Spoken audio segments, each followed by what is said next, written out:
2010 में पहले मायावती जी ने ये बॉर्डर स्कीम लागू करी, फिर आपने अपने मैनिफेस्टो में लाया कि हम इसको हटाएंगे, और आप 2012 में सरकार में आए और इसको हटाया भी। लेकिन फिर क्या वजह रही कि 2014 में, यानी कि 2 साल बाद ही आपको फिर वो स्कीम लागू करनी पड़ी। और इस बार जब आप वही वादा कर रहे हैं कि हम अगर सरकार में आते हैं तो इसको हटा देंगे, तो इस बार अगर ये चीजें होंगी तो आखिर इस तरीके की बातों को चुनावी जुमला क्यों ना समझा जाए?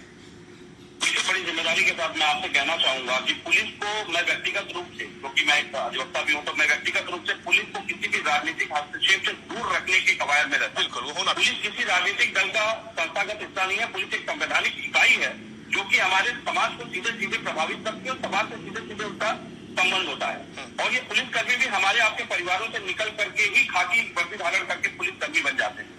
और बहुत आवश्यक है कि अब प्रोग्रेसिव पॉलिटिक्स का अगर ट्रेंड नहीं लाया गया इस समाज के अंदर, तो यकीन मानिए कि ये समाज पूरी तरह से एक ऐसे अवसाद में ग्रस्त हो जाएगा कि आप किसी पुलिसकर्मी से केवल और केवल ये उम्मीद नहीं कर सकती कि वो आपसे एक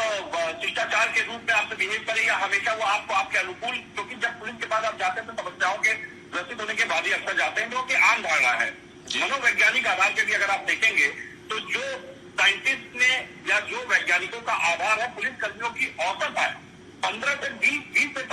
20 साल कम पाई जा रही है, जो कि बहुत ही गंभीर विषय है। इस पे भी हमको देखना होगा। हालांकि ये जो शोध है, मैं आपको चाहिए तो आर्टिकल दे दूंगा, ये बाहर गए, लेकिन देश में भी हमारे ये बहुत जरूरी है कि वो स्थिति ही हम क्यों आने दें। और सबसे बड़ी बात, अगर हम राजनीतिक दलों को रिप्रेजेंट कर रहे हैं, अगर ये मेरा तो अपना विषय व्यक्तिगत मत ये रहता है कि ये तो अधिकारियों को आगे आकर के स्टैंड लेना चाहिए कि वो अपनी संस्था में जिम्मेदार पदों पे बैठे, क्या उनको सुधार चाहिए, क्या उनको सुधार करवाना है, वो हाथ पकड़ के ऑर्डिनेंस पास करवा के तत्काल करवाए। लेकिन कुछ ऐसी भ्रांतियां या कुछ ऐसी विसंगतियां हैं जिसके कारण पुलिस सुधार अभी तक भारत में लागू नहीं हो पाया सही तरीके से। जबकि मॉडर्न पुलिस एक्ट का जब आदेश आया था, 18 राज्यों में से 17 राज्यों ने अंशपूर्ण तरीके से इसको अपने राज्यों में लागू किया, उसमें भी उत्तर प्रदेश अपवाद रहा। मुझे लगता है कि बहुत आवश्यक है, अब हम उस परिसीमा पे आ चुके हैं जहां एनसीआरबी को भी मैसेज देना जरूरी है कि हमारे स्टेट में भी पुलिस वेलफेयर पे काम हो रहा है। वामा सारथी पुलिस वेलफेयर के लिए एक एसोसिएशन है जो कि बनी है, लेकिन उसकी सक्रियता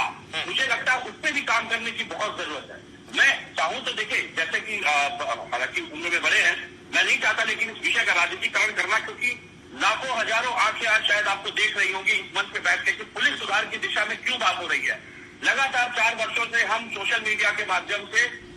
इस मांग को उठाते आए हैं, पत्र लिख करके, पत्र संवाद करके हम इस मांग को उठाते आए हैं, क्योंकि पुलिस हमारी अपनी संस्था है। एक नागरिक भी हमें इस देश के, उत्तर प्रदेश के एक नागरिक होने के नाते मेरा दायित्व तो बनता है कि मैं अपनी पुलिस की जो प्रारूप है उसको मैं सामाजिक निर्वहन के अनुसार देखना पसंद करूंगा। मैं नहीं चाहता कि मेरे देश का, मेरे राष्ट्र का, मेरे राज्य का कोई पुलिसकर्मी इस समाज से निकल करके जंगल राज की एक भीड़ में तब्दील हो जाए और उसके बाद वो अपने अवसादग्रस्त मस्तिष्क की वजह से पूरे डिपार्टमेंट को उसको बदनाम होना पड़े। बिना किसी राजनीति के सीधा सवाल हम लोग